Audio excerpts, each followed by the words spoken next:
past 25 years, Brian Gary has teamed up with Todd Harding as Good Morning Guys on K99.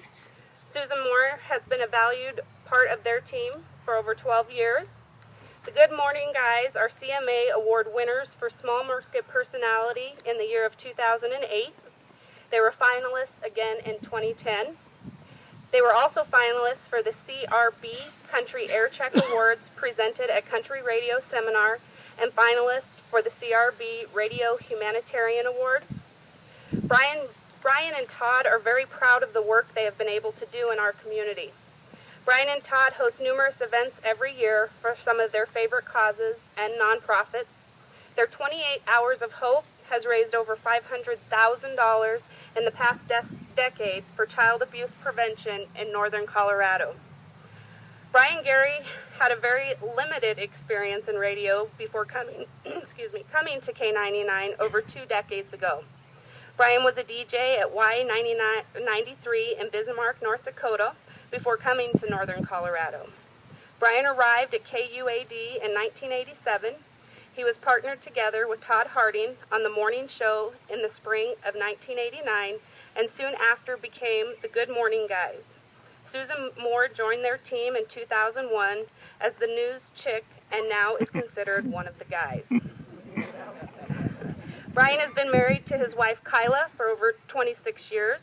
He has 2 children, Nick and Vanessa, and a grandson, Xander, which is somewhere out in the crowd. He also has 2 pugs, Oprah and Minnie, and a dog named Chevy. He has lived in Greeley since leaving North Dakota well over 20 years ago. I had the opportunity to sit and have lunch with Brian, and he is proud to be an American, and I hope that you will enjoy as much as I did the story that he has to share. Please welcome Brian Gary.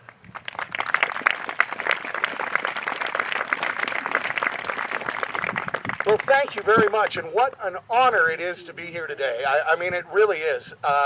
When Amy talked to me about doing this, I haven't been able to sleep since because I could not wait to get up here. You know, a lot of people look at, I'm giving a speech, I'm stressed out and so forth. I could not wait to do this because I could not wait for the opportunity to express how I feel about my country and the people who have fought to defend it. I cannot thank you enough for making it possible for me to be here today.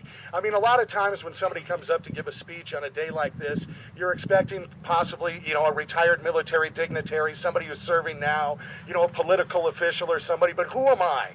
Who am I to get this honor? And I sat and I questioned myself, who am I to get this honor? And you know who I am?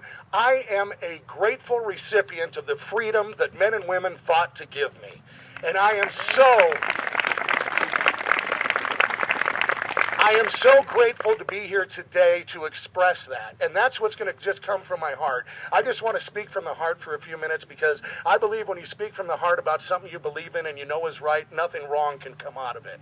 And I think we as people need to make sure that you look around and you think the sacrifice that men and women made for us. When most of us are too selfish to even let somebody in front of us merge in traffic, there are men and women out there who have fought and defended us. They have died for us and our right to be us. I have the ability to be this long-haired freak who gets to play country music and make people laugh every morning because of the freedom that men and women gave me. I got the right to chase my dream. As a child, I wanted to be involved in music. I wanted to entertain. I wanted to be on the radio. And I got that freedom. I have gotten to pursue the American dream and every morning get up and do what I love to do. And I will never for a moment not appreciate the men and women who gave me that opportunity. And if there is a person out there who is wasting their life and not making everything of it, shame on you. There are men and women who fought for your life and have given you that opportunity to do it, and if you waste it, that is the biggest shame and insult you can make to the men and women who fought for this country. I believe so much in this country and for the men and women who fought for it, and the thought that there are people, when you look around this, and by the way, how about a hand for everybody here for making this place look so spectacular? Doesn't it just feel wonderful? But something that makes me sick, and I speak from the heart, is there are men and women who have left us, who fought for our country, and there is a group of people who have protested those funerals, who do things and say things like God hates America and that type of thing. Well, I am glad they have the right to do that, because everyone should have the right to express their opinion, whether they agree with something or not. But I also know that I also have the right to use my First Amendment of speech to go and stand next to those people and be louder and wave my American flag and sing the national anthem louder than they do. All right? I am very proud to be part of a group called Journey for Justice, and I got this opportunity about a month ago to ride out to Topeka, Kansas on our motorcycles. And if you know what I'm talking about in Topeka, there's a group of just evil people there who are the ones who have protested military funerals and did things like that. Well, when I was presented with the chance to go out there, I did what I always do when I'm presented with the opportunity for something. I pray for guidance and direction and for signs. I'm saying, give me some signs and tell me whether this is something I should do. There are many things going against it. Number one, I've never gone further than Estes Park on my motorcycle. Now we're talking about going to Topeka, Kansas. And if you know anything about Kansas, you know that wind is an actual crop in Kansas. So I'm getting ready to go on this trip, and I drive a Dyna Wide Glide Harley-Davidson motorcycle with no windshield on it. So exactly. So the thought of eating every possible bug between here and Kansas was not overly appealing to me, but the thought of all the wind pressure too. But you know, I kept getting all these signs saying don't go, but I couldn't determine if they were signs not to go or just being alerted of the obstacles I would have to come to reach my goal. And I looked at it as, I'm just being warned these are my obstacles. I'm kind of dumb sometimes, but that's the way I took that. Well, we went off on this journey, and I'm telling you, we had our American flag strapped to our motorcycles, driving all across this country. In every little town we stopped in, the reception we got from people saying, hey, I noticed your flags. Where are you guys going? Are you going to a parade or something? We tell them what we were doing, and the amount of people who hugged us, shook our hands, wanted to give us money to help us on our trip, just filled me with that spirit of, you know what, I am doing what I'm supposed to do. And we went on this journey. We got into that town, and then we checked the weather and realized, remember when all those tornadoes came into Kansas last month? That was our weekend. And again, I'm wondering, God, is that a sign? Because that's a biggie. You know, that's a biggie. But again, I thought, no, I'm being warned. And we got to our last stop outside of Topeka on our way there, and we looked and the skies were just black as coal. You could see nothing but the lightning starting, you know, everything starting to form, and we stopped and thought, can we get in there?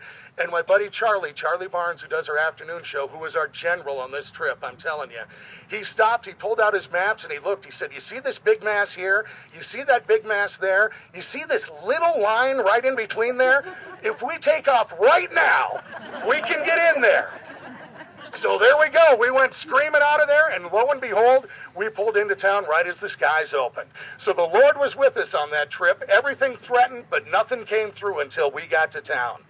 Well, that night, after that long journey, I checked into the world's worst motel room. I am telling you, it made a crack house look like the Four Seasons. I slept with the light on so I could keep an eye on the three bugs who were watching me. All right? When I got up in the morning, all I wanted to do was get a shower in and get ready to go start our day of waving our flags. But I took my shower, I got out, I reached for my towel. The towel actually had brown lip marks on it and was stained in ways that I don't think I want to know. So then I thought, I'm going to just reach for the little, you know, the little washcloth, and I'll dry myself off with that. Now, it's kind of like drying your truck with a cotton ball after you wash it. You know what I mean? But we got done, and we saddled up on our bikes, and we went and we rode out to Gage Park in Topeka, Kansas, which is known for where these people go and hold their vile signs and do their protesting. Well, we showed up there, and we unfurled our flags, and I'm telling you, to stand in front of the War Memorial in Topeka with my American flag in my hand and to stand there and know why I was there brought tears to my eyes like you would not believe. My chest swelled with pride as an American. Like, I'm trying to put into words, but I really can't explain it. But I'm telling you, to walk up and down those streets of that town where I know the message that other people were sending, to be able to wave my American flag, did something for me that will stick with me for the rest of my life. I have never been more proud to be an American, standing on that street corner, have people drive by, honk their horns, holler at us, and holler encouragement. That's what it's all about. And it proved to me